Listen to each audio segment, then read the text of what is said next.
Hello and welcome to section 2.4 lecture for library of functions, piecewise defined functions, and different topics. Again, moving on with our functions. So today we're going to do two main topics, and we're going to look at graphs of functions that are sort of typical functions that we're going to see and what their shape looks like and things like that. And then secondly, we're going to graph piecewise defined functions. So first, let's take a look at the graph of functions listed in the library of functions. So the first graph that we're going to look at is f of x equals the square root of x. And we can see from over here on the right that the graph kind of, starts at 0, 0, and it kind of does a arch line towards the right. The domain and the range of this is basically the set of all real numbers, because you're going from 0 to infinity here. Number 2, the x-intercept of the square root of x is 0, and the y-intercept is also 0 because we have that point of 0, 0. This function is neither even nor odd. Remember, even is symmetric about the y, and odd is symmetric about the origin. So it's neither even nor odd, and it is always increasing because you can see it's kind of, like an arch that goes that way. So it's always increasing over the whole interval. And the last thing we can see of the square root of x is that it has an absolute minimum at 0. Right? Because if we have a negative x in here, then we get an undefined or an imaginary number. And we're not talking about that right now, right? So we're keeping it on the positive side. So those are some properties that you can look at when you look at the square root function. Now, let's do an example and take a look at actually the cube root function. So determine whether f of x equals the cube root of x, whether it's even, odd, or neither. Then we're going to determine the intercepts, if there are any, of f of x equals the cube root of x. And then finally, we're going to graph f of x equals the cube root of x. So let's take these apart in step by step, and let's concentrate on A. F of x equals the cube root of x. We're going to determine whether it is even, odd, or neither. Now, when we do that, we want to say, as a refresher, even is when f of x equals f of minus x. And an odd function, again, this is a refresher, f of minus x is going to be equal to negative f of x. Okay? We did this last lecture, so what we're going to do is we're going to figure out what f of minus x is going to be. Cube root of x. Now, when we do cube roots, when we come out of it, because it's an odd number, we actually can have negative numbers. So this is actually going to be the negative, oops, there we go, negative of whatever the cube root of x is, okay, if x is a negative number. Okay, so if I put a -1, the cube root of that is -1, okay? So with an odd, it keeps its sign. So because of this, we can see that it's going to be an odd function. And by definition, odd functions are symmetric about what?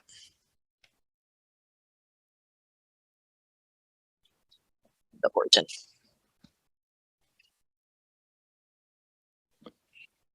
Let's go on to B.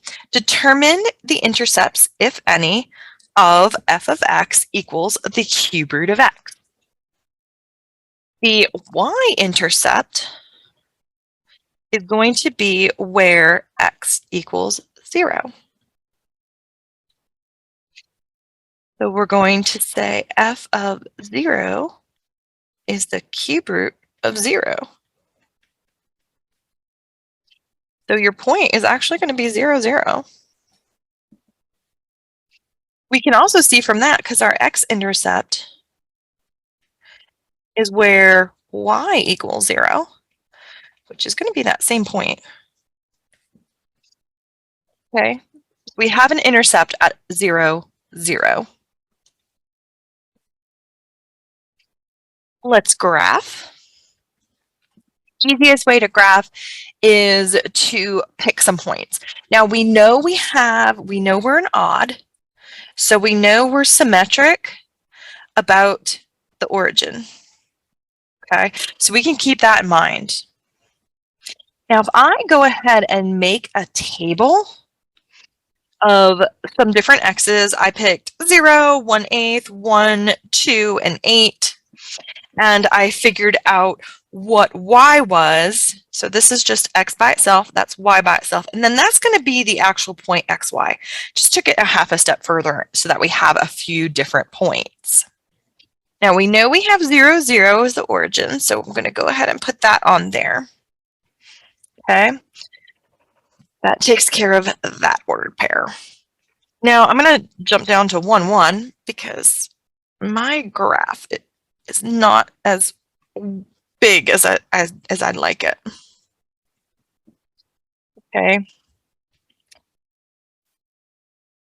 And I also know that it's symmetric, so it would be -1, -1. Okay, so because of symmetry, I also get that, and that's due to this. Okay. I'm going to come down here and do this last one because I can actually do 8, 2 there. And here I'm going to do -8, -2. Okay, for symmetry, -8, -2. Okay, and I'm going to attempt to draw. Ready? Connect the dots. La, la, la, la. Okay. We're all too young to figure out what that means. Anyway, let's try that. As always, I have a much better picture than the one that I drew. Here, you can see that symmetry about that origin, right? So you can fold this way and that way, and you're going to get your symmetry. Yeah. So some of the properties of f of x equals the cube root of x, which is the one that we just did. The domain and range is the set of all real numbers because we saw that it went from -infinity to infinity for the domain. The x-intercept and the y-intercept of the graph is 0, 0. Okay, so it is y equals 0 at 0, x equals 0 at 0. The function is odd, and that therefore, because it's odd, it means it's symmetric with respect to the origin. That's just by definition. And it is always increasing. Let me go back to that picture before this. There we go. So if you're looking this way, it's slow and steady, but you're always increasing. Okay. There are no local minimums or local maximums. Remember, when we have those local mins and maxes, because we have the arrows on either side, so there's no local. Okay, so those are just some of the things that we can point out when we look at the graph of the cube root of x. Now, we're looking at certain things like shape, whether it's odd or even, increasing, decreasing, and they're all going to be unique. And we're going to look at a whole set of them here in a minute. But let's look at another example. Let's graph the absolute value and take it to that next level. So determine whether f of x equals the absolute value of x is even, odd, or neither. Determine the intercepts of any, if any, of the graph. And then finally graph what the absolute value looks like.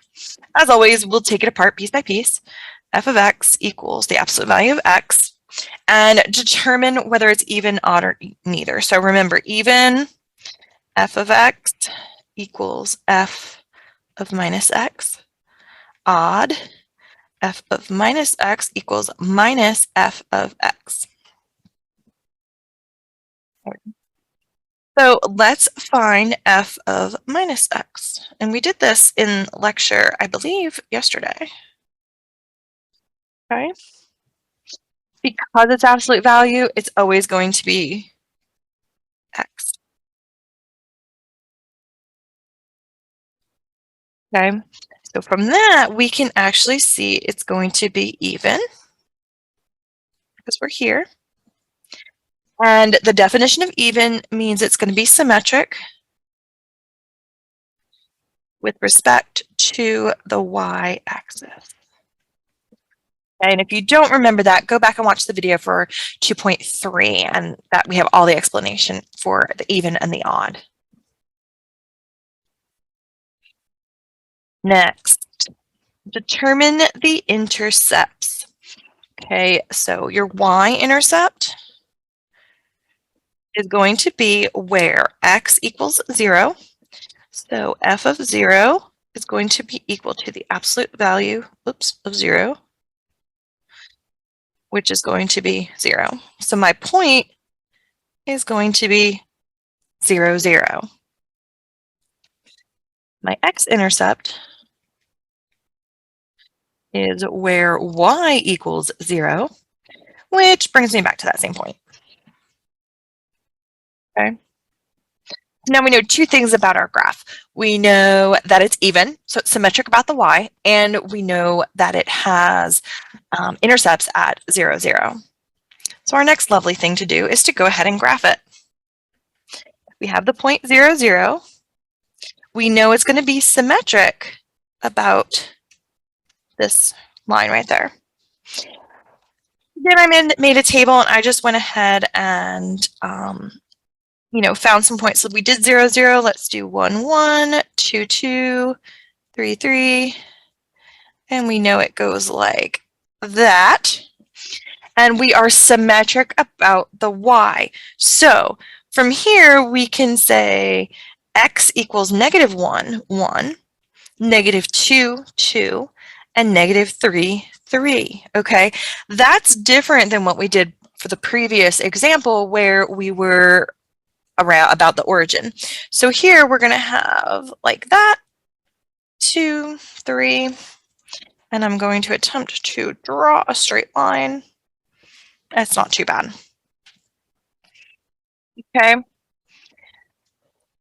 As always, I have the pretty version of my graph. Here you can see it looks like a V, because remember, when we're taking the absolute value, we just get rid of whatever sign is in there, and we always make it a positive. So let's look at some properties of that f of x equals the absolute value of x.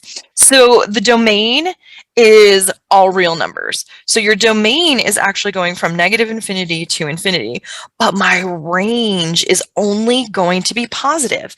There were no points that went below that x-axis. So my range is only positive numbers. The x-intercept and the y-intercept are both at 0. The function is even, which by definition means it is symmetric with respect to the y-axis. It is decreasing on the interval from negative infinity to 0 and increasing from 0 to infinity. Let's go back to the picture. Here, from here to here, you are falling down the hill. So it is decreasing. From here to here, you're now climbing up the hill. So it is increasing. Now, what we can see, look, there's going to be a minimum there. Okay, so let's see if that's the next point. An absolute minimum of x at x equals 0, y equals 0.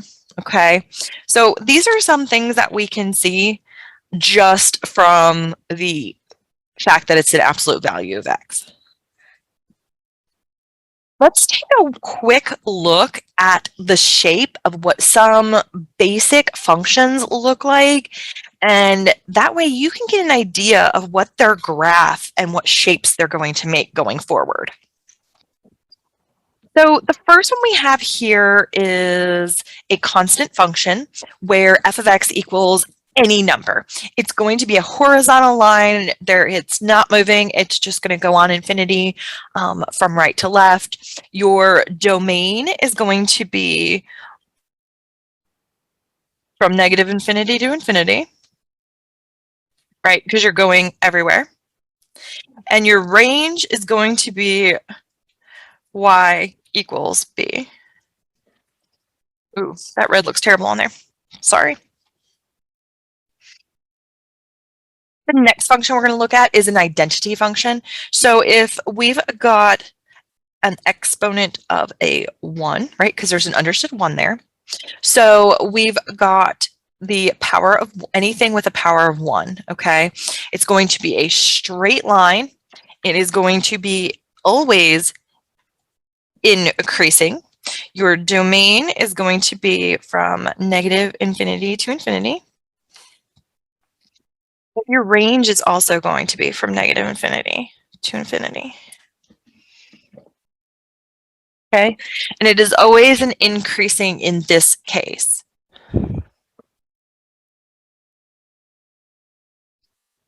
The next one we're going to look at is the square function. So the square function is going to be a U-shaped function. Okay, so the power of 2 is going to make it a U. We can very easily see here that it is going to be even because it is symmetric about the y. My domain is going to be from negative infinity to infinity because my domain is x and I'm going on forever here. And I'm going on forever there. Now my range, on the other hand, though, is all of the y's such that y is greater than or equal to 0, right? We're staying above the x-axis, so y always has to be positive, okay? So x to the first is a straight line, x to the second is a u. Something to think about. Now let's go on to the cube function. This is to the third. Okay, so anything to the third is going to have this sort of S-shaped curve going on. Your domain is going to be equal to negative infinity to infinity, and so is your range. Okay. You can see here you're going to go on this way. I'm really bad at drawing the infinity sign like that. Okay. You're going up forever, and you're going out forever. Again, as you move from left to right, you're always climbing up the hill. Okay. Another thing you can see about this one is that this one's going to be odd. You can see there's a symmetry about that origin.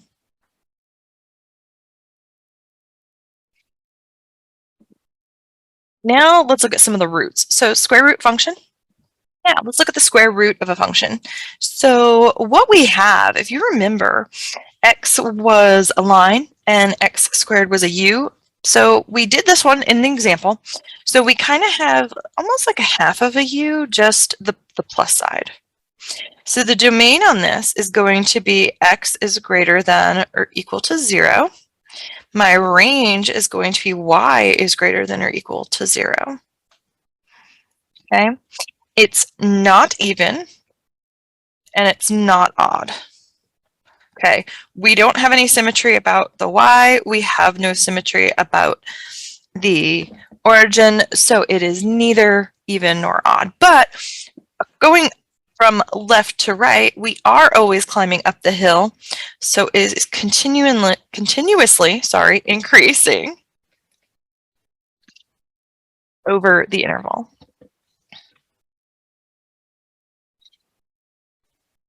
Okay, let's look at the cube root. So the cube root kind of has that S curve again. This time the domain is negative infinity to infinity, and the range is also going to be negative infinity to infinity. Okay, you're going on forever that way, you're going on forever that way, and the same goes down this way. Okay. Now, one thing we can see, this is symmetric about the origin. So symmetric about the origin means that it's an odd function. Okay. And going from left to right, you're always climbing up that hill. So it is also increasing over the interval. Okay. And all you really need to know is sort of the generic shape of them. So just know that like your square is going to be a U, your x to a 1 is going to be a straight line. This is going to be like that S curve. We have two more. So the reciprocal function, so 1 over something. And this is kind of an interesting one. So we've got this little like smiley face in this quadrant up here, and we've got the smiley face in this quadrant down here. Now, you can see with the way that this is drawn, this gets close to the origin but never crosses. And the same happens here. It gets close to the origin but never crosses. One thing we do notice, there's my origin. So we are symmetric about the origin. So it is an odd function. Okay. Increasing and decreasing, it's doing both all over the place. This is going down. This is going, I guess, down, down, down, down. So we are decreasing all over the place. Okay. Now, my range and my domain, this is where it gets a little interesting. So it's all values of x such that x does not equal 0. Same goes with my y. Okay, you have every value under the sun except for those axes. Okay, so it can't be equal to 0 on either side. The last one, which we just did as an example, is our absolute function, absolute value function. Sorry about that. And it's going to be a v. We are symmetric about the y, so it is an even function. Okay, so that's something you can realize about it. It's even. You do have decreasing and increasing on whichever side you're on, but your domain is going to be from negative infinity to, oops, to infinity. That wasn't supposed to be a bracket, it was supposed to be a comma, sorry. And my range is going to be all y's such that y is greater than or equal to 0. Because notice, we're not below the x-axis here. Okay, so your absolute value is going to be a v.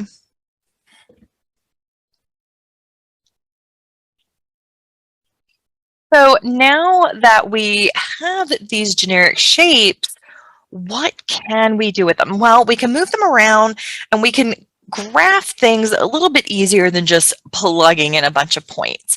So we can graph things in a way that it's a little bit more intelligent.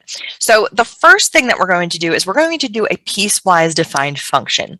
So for example, a piecewise defined function would be something sort of like this. F of x equals, and you might have a curly bracket like this, negative 2x plus 1, it equals 2, and it equals x squared. If x is less than or equal to 3, if x is equal to 1, and if x is greater than 1. Okay. Again, let's break this up into a few different things. So piecewise basically means that it depends on your x, and whatever x you have is going to depend on which y you're going to pick over here for these three. Okay, so let's do a few things. Let's find f of 3 different values, a -2, a 1, and a 2, and we're going to pull these out individually like we always do. Let's find the domain of the function, locate any intercepts, let's graph it, and once we have the graph, let's find the f. Then finally, what we're going to do is we're going to answer the question, is it continuous on that domain? Don't worry if you don't get this all written down, we're going to go bit by bit. So let's start out here with f of x -2 plus 1, and this is x -3 equals and greater than. Okay, so the first one we want to find is f of -2. So if x is -2, okay, is x greater, is, I guess, is -2 greater than 1? No. Is -2 equal to 1? No. So we're going to be in this section right here. So that is the equation we're going to pull out. -2x plus 1.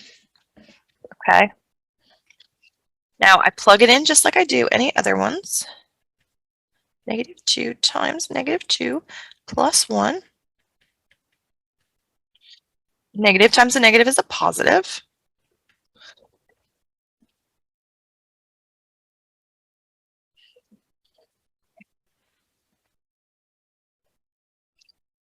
F of 1.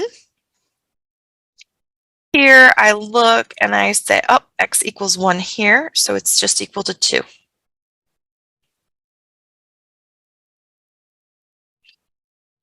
Okay. And f of 2, let's put that one over here. So 2 is greater than 1, so it's going to be x squared. F of 2 equals 2 squared. 2 equals 4.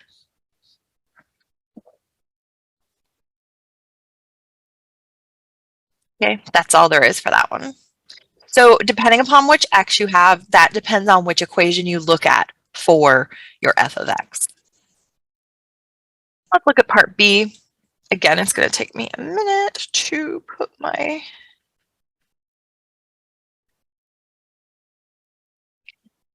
-3. I know that one's equal. That's greater than. Okay, oh, that works good. Okay, now the first thing we want to do is find the domain.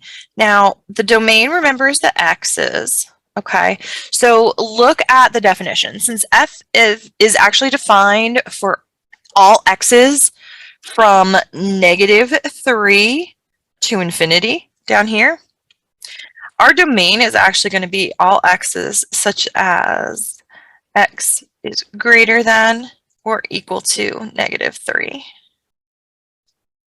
Or what we can say is over the interval of -3 to infinity. Okay. Locate any intercepts. So let's see, the x-intercepts are where f of x equals 0. So now we have to find each one of those pieces that's going to satisfy x equals 0. Okay, so let's start out with the first interval. So -2x plus 1 equals 0. Okay, -2x equals -1. X equals positive 1/4. Now, one thing that, oh, 1/2. Sorry about that. One thing we have to look at here, though, is that for this interval, this x can actually only go between 1 and -3. Let me make this look better. Positive 1/2 is, in fact, between that interval for x. So that one actually works. Okay. So for the second part, 2 equals 0, that's not a thing. So there's nothing there. Okay, your 2 cannot be equal to 0. But let's look at the last piece. Okay, so my x would have to be equal to 0. But for this interval, x must be greater than 1. Okay, so for x is greater than 1, x is 0. 0 does not fall between the greater than 1. So that cannot be an intercept. Okay, so your only intercept is x equals 1/2. Okay, so you've got a point here, 1/2, 0. Now to find the y-intercept, I'm running out of screen space. My x has to be equal to 0. When my x is equal to 0, I am in the first equation.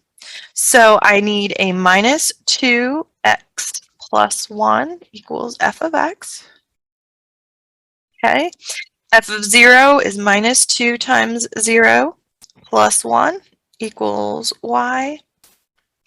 Y equals 1. And my other intercept is 0, 1. Those are my two intercepts. Okay. The biggest thing when you're looking at the piecewise defined functions and you've got these intercepts, you need to make sure that the intercepts that you find are actually legit intercepts based on what the piecewise defined function is. Okay, let's graph this baby. Equals. There we go. There we go. I think that's everybody. Yeah, that looks good. Oh, wait, I forgot the minus. There we go. Now, in order to graph it, we have to graph each piece separately. So we're going to have three pieces. We're going to have this, this, and this. Okay. We know that this center one is going to give us a point of 1, 2. So we can actually go ahead and put point 1 and point and 2. And that is that second piece right here. The first piece is going to take us to a negative 3. And the second piece is going to take us out to infinity. Now we want to graph the minus 2x plus 1, but only on this portion here. So y equals mx plus b. Your m is equal to negative 2, and your b is equal to 1. Okay. So this is going to be a straight line. I can see it is the exponent of that equation is a 1, so it's going to be a line. It's going to have a slope of negative 2, which is actually means it's going to be decreasing, so you're going to be falling down the hill.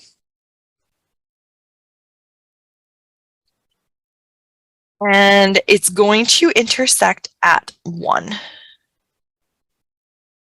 Okay. Now, we know from part A that the f of minus 2, so we know from part A that this one right here gives us a point of minus 2, 5. This is equal to a point at 1, 2. Oops. And this is going to give us a point of 2, 4. Okay. So we can go ahead and plot that negative 2 and 5 right here. That's going to give us our line, but we want to stop right here. Okay. We won't put that. Now, at 1, at x equals 1, okay? Because we need to figure out what to do kind of in this area here. At x equals 1, we get y equals negative 2 plus 1 equals negative 1, okay? So if I were to say at 1, it should be negative 2, but it's an open circle. And my line is terrible, you guys. I'm sorry. As always, I'll get a better picture, I promise. And then we've got our point here for the second part, for that. And then for this third part, I've got an x squared. Now we remember those x squared is going to be kind of like a U shape, but we're going to only really be on that portion of it, okay? So at 1, we're going to be at 1, 1. But we need an open circle. And then I need 2, 4. So I can kind of put my smiley face there. I just graphed x squared, but I only did it for x is greater than 1. Enough torture. So this is actually what it looks like way better than what I can draw, but you can see how you get the three different pieces, each from one of those equations going forward. Let's put that on the same slide as the functions, and you'll see what I mean.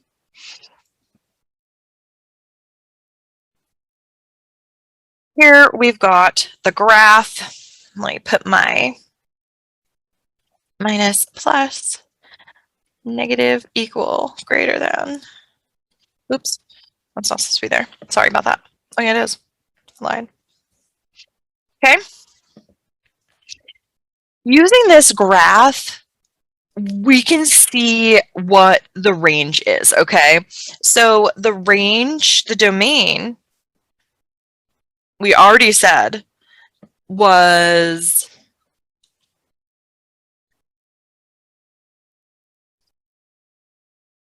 from -3 inclusive, sorry about that, inclusive -3 to infinity. Okay. We said that in part B, maybe? So let's find the range. Now the range is the y.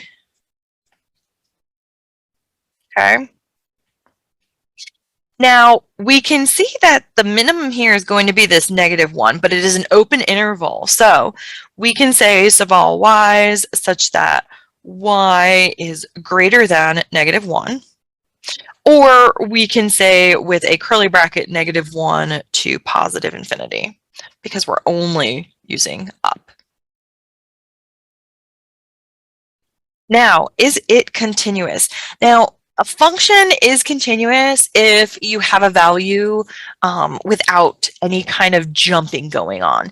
Now here we can see we've got a lot of jumping going on at x equals 1, okay? So it's not continuous because there is this sort of discontinuous portion right here at x equals 1. So no, it is not continuous. That's all there is for the lecture for today. As always, if you have any questions, please shoot your professor an email, and I will see you next lecture.